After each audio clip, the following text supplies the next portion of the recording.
আজকে আমি শেখাবো হায়ার ম্যাথের বিপরীত ফাংশন নির্ণয়। অর্থাৎ এই এক নিয়মেই প্রায় সকল ফাংশনের বিপরীত ফাংশন নির্ণয় করা যাবে। তাহলে সেক্ষেত্রে আমাদের সর্বপ্রথম ওয়াই ইকুয়াল টু এই জিনিসটা ধরতে হবে, ওয়াই ইকুয়াল টু এই জিনিসটা ধরতে হবে।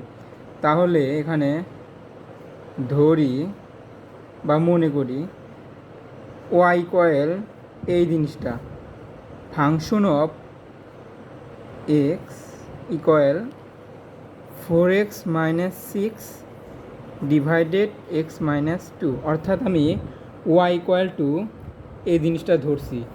এরপর বিপরীত ফাংশন নির্ণয়ের ক্ষেত্রে, এই বিপরীত ফাংশন নির্ণয়ের ক্ষেত্রে ওয়াই ইকুয়াল টু এইটা এবং function of x equal to এইটা, অর্থাৎ ওয়াই ইকুয়াল টু এইটা ধরতে হবে একবার এবং function of x equal to এইটা।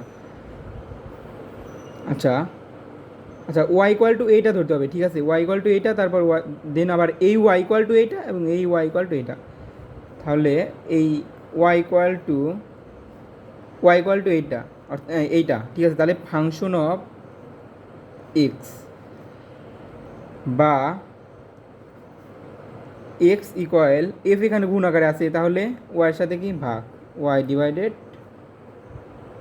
এফ, বা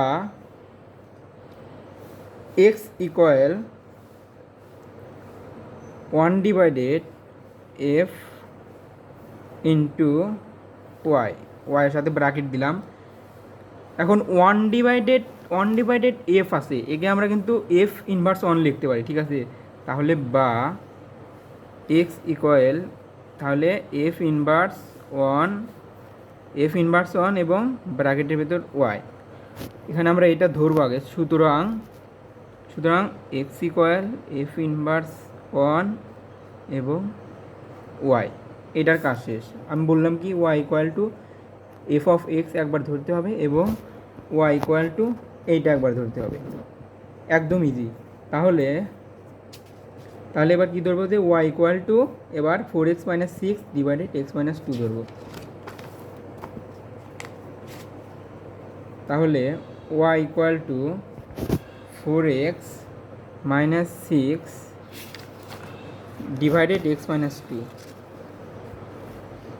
ডিভাইডেড এক্স মাইনাস 2, বা এবার আর গুণুন, ডিভাইডেড 1 আছে, তাহলে কি X Y minus 2y is equal 4x minus 6, বা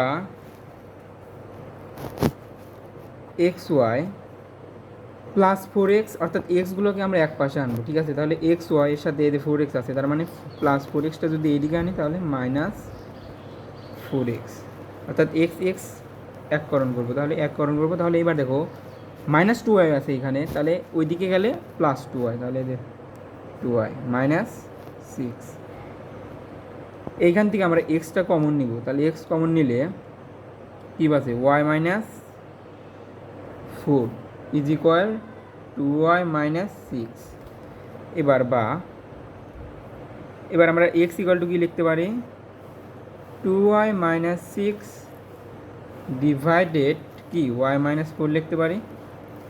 বা এখন এক্স ইকুয়ালটা কিন্তু এইটা হয়েছে, ঠিক আছে। আমরা এখানে শিখছি যে এক্স ইকুয়াল, এইখানে আমরা এটা Y equal to function of X ধরে এখানে আমরা এক্সের মান নির্ণয় করছি, যে X equal F inverse 1 of Y. আচ্ছা, এইটা এখানে এক্সের মান আমরা বসা দেবো। এক্সের মান কী পাইছি, এফ ইনভার্স 1 অফ ওয়াই, ঠিক আছে।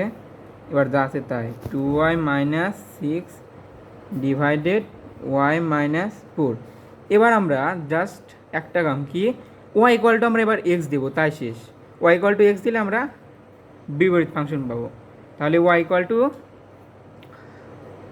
এক্স, তাহলে 2y এর জায়গায় এক্স মাইনাস 4 ডিভাইডেড ওয়াইয়ের জায়গায় এক্স মাইনাস 4।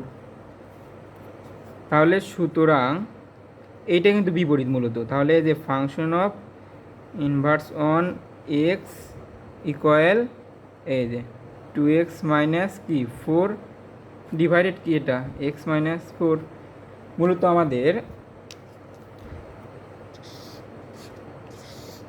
এই যে এইটা কিন্তু বিপরীত ফাংশন, ঠিক আছে, এইটা কিন্তু বিপরীত ফাংশন, এইটা কিন্তু বিপরীত ফাংশন। কিছু ধরতে পারে, জাস্ট একটা কাম এখানে, সেটা হলো এই যে এইখানে যে আমরা দেওয়া আছে যে এত এর বিপরীত ফাংশন নির্ণয়, অর্থাৎ function of X equal to এত এর বিপরীত ফাংশন নির্ণয়, আমরা এইটারে ওয়াই ইকাল টু ধরে Y equal to function of X ধরে একবার, ওয়াই ইকাল টু এইটা ধরে একবার, দেন মান বসায় দেবো, তাই হয়ে দেবো।